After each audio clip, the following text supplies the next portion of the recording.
Washington, D.C. is still recovering from the hangover from Trump's inauguration yesterday, and already an international crisis is brewing. Germany is declaring war on Elon Musk.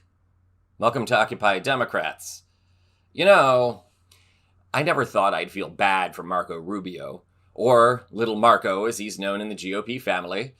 But the man hasn't even been Secretary of State for more than a few hours, and he's going to have to deal with this mess. Trump went through 2 secretaries of state in his first term, 4 if you count the 2 acting secretaries that filled in between confirmations. Marco ought to keep his bags packed. But we digress. In breaking news today, German Chancellor Olaf Scholz has openly condemned Elon Musk in no uncertain terms.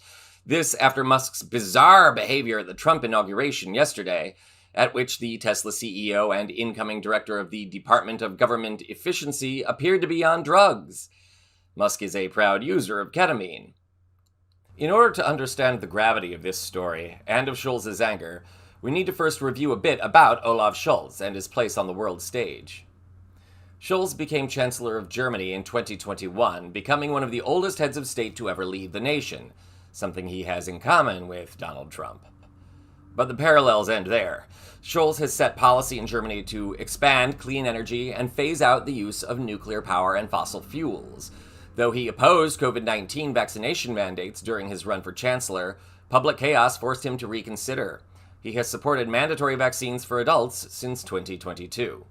In fact, he trolled Donald Trump when he made the announcement, saying COVID would not, quote, miraculously disappear, something Trump had claimed in 2020. Scholz has also taken steps to reform the immigration system in Germany, though he has attested to the value of immigrants in the German economic and social system. Instead of banning immigrants outright, Scholz focused on establishing relationships with several key nations, including Morocco, Nigeria, and India, to import skilled doctors, scientists, and other highly educated professionals. Scholz has also taken a hard line against the Russia invasion of Ukraine and provided arms to the Zelensky government. This isn't the first time Elon Musk has run afoul with Olaf Scholz either. Just last week, Scholz condemned Musk for pushing far-right parties and policies around the globe.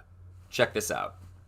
Scholz called Musk a threat to democracy and accused him of pushing far-right parties in the name of his personal business interests. Musk, for his part, has called Scholz, quote, a fool, and predicted he will lose re-election later this year. With all this in mind, maybe today's news shouldn't come as a surprise. Following Elon's erratic behavior yesterday, including a speech in which Musk appeared to give a Nazi salute twice, Scholz has again condemned Musk while speaking at the World Economic Forum. Take a look. We have the freedom of speech in Europe and in Germany. Everyone can say what he wants, even if he is a billionaire. And what we do not accept is if this is supporting extreme right positions.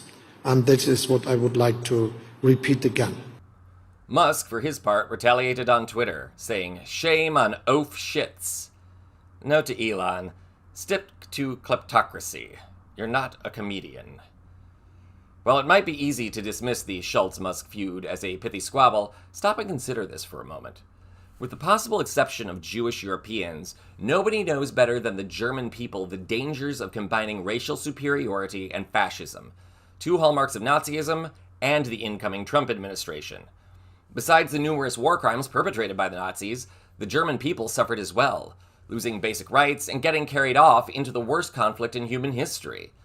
It took decades for the nation to recover from the toll of World War II, and even then, for almost 50 years, Germany remained a divided and occupied nation. Only in the 21st century has the country reemerged as an economic powerhouse and a leader among democratic nations. For that matter, Germany is one of the closest allies of the United States, both diplomatically and economically.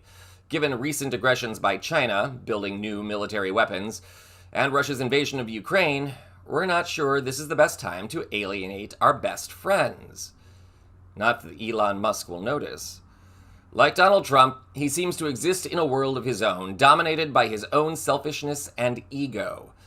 Elon can go on talking about the glories of extreme right-wing governments and giving Nazi salutes all he wants. that doesn't mean it won't cost him or the United States. Elon, maybe you should listen to someone who knows better about Nazism than you do. For Occupy Democrats, I'm David Reddish.